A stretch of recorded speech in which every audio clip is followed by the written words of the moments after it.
Hello, welcome to Escaping the Abyss with Imagine More. Today I'm going to be doing a very special video. It is dedicated to a very special group of individuals, dearly in my heart. The name of this group is Ordinary People, and I was given a list of guided questions to follow. To help incoming freshmen transition. You could go back. Girl, it's okay. You're gonna be fine. The depression that you have felt the first 3 months at school, all about how you handle them. The anxiety, it comes every now and then, but guess what? You should learn how to breathe. Breathe through it. Live through it. Okay? Because at the end of the day, life goes on.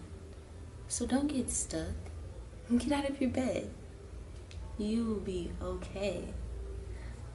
No matter what, know that you will be okay. Everything that you do, as long as you're being the best you that you can be, as long as you're making decisions based off of what you want and what you need, you will be happy. If you're doing this for anyone else, stop. Because you're wasting your time.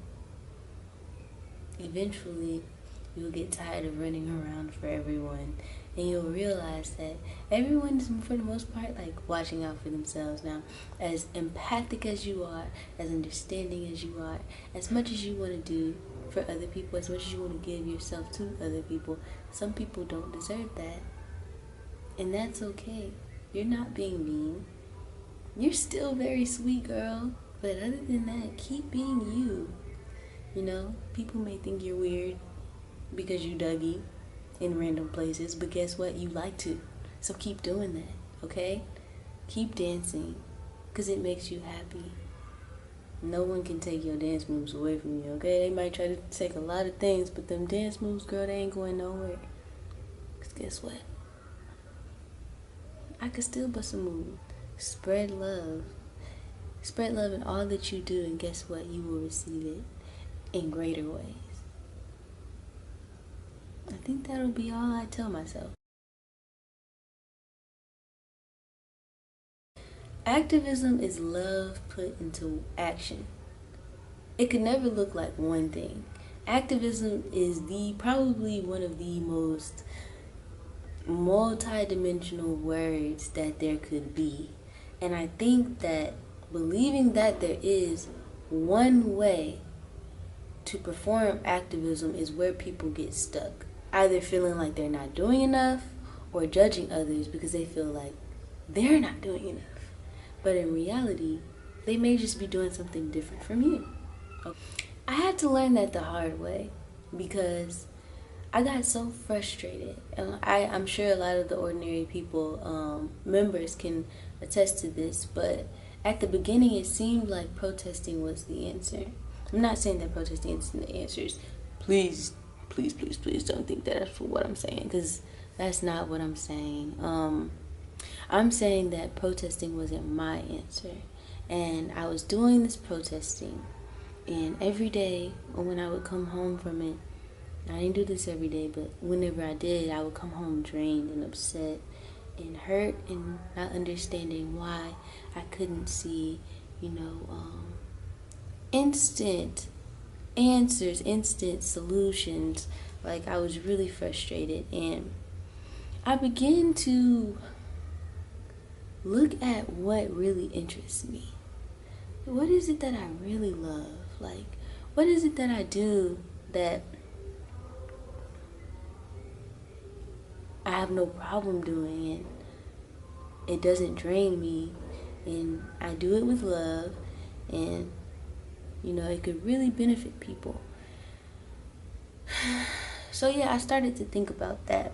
And honestly, I feel like activism is whenever you find something that you love to do and something that is that fuels a change, some change that you really want to see, something tangible. So there is one thing that I feel like all activists must work on, and those are SMART goals. And honestly, not just activists, but in your everyday life. You must have SMART goals: specific, measurable, attainable, realistic, and timely. Okay? So operating outside of SMART goals leaves a lot of gray area. It leaves a lot of area for hurt because you don't really know what you want to do, but you know you're doing it.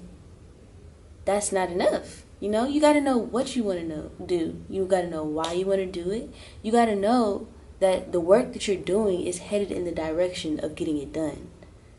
And I think another very important aspect of the SMART goals is time. You may be able to feel a little bit more comfortable once the time comes around. You're able to measure, what have I gotten done? You get to see the change, you get to see the difference. But operating outside of that, you don't really know what you've done, you don't know what has changed. You just know that you want it to change. And wants aren't enough in activism. Get out there. Work with the punches.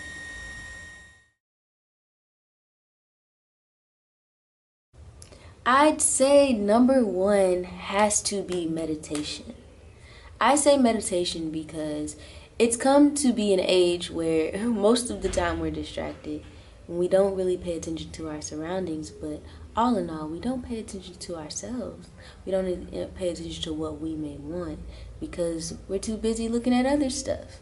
So I challenge you to meditate, okay? Either when you wake up or when you go to sleep or whenever you want to, in all honesty. Go sit upright and breathe. Okay. I challenge you to meditate. Go sit upright, says the slouch of all slouches, and breathe, okay? Focus. Listen to yourself. I feel like at this point people are scared to hear themselves because they may get a message. I remember when I really started to meditate, I was like, wow, I was thinking this the whole time and I was suppressing it. I wasn't aware of this part of my mind. I feel like once you start to pay attention to your subconscious, things that you think about unconsciously, subconsciously, things, I feel like you'll know more about who you are. You'll begin to see what you focus on. You will then be able to change the things you'd rather not focus on, the stuff that you'd rather not give your energy to. You are more likely to be able to control it when you're conscious of it, okay? So, yeah, I challenge you to meditate, and you will definitely see some changes, over time. The first time, you just do it, okay? Just do it. Something else that I think would be very beneficial to learning more about yourself is your surroundings. Does your surroundings align with your spirit? Look around. How do the people that you hang around with make you feel? Do they leave unnecessary burdens on your shoulders that you now have to carry? What does it feel like when that weight has lifted, when you don't have other people's problems to worry about?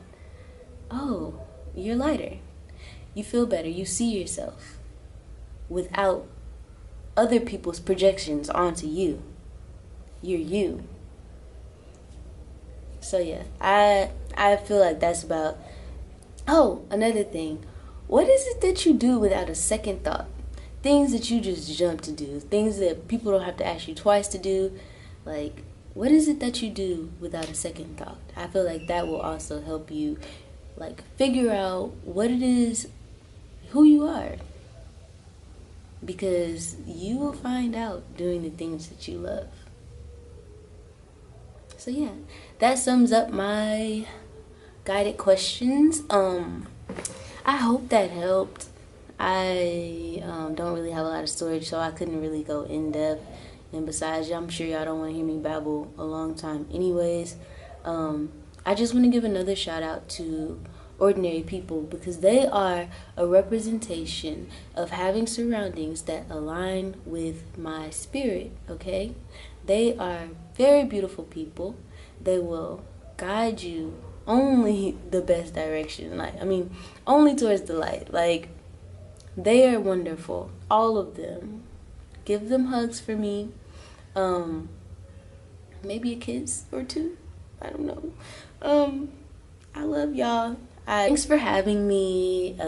Email me. Yeah. Peace.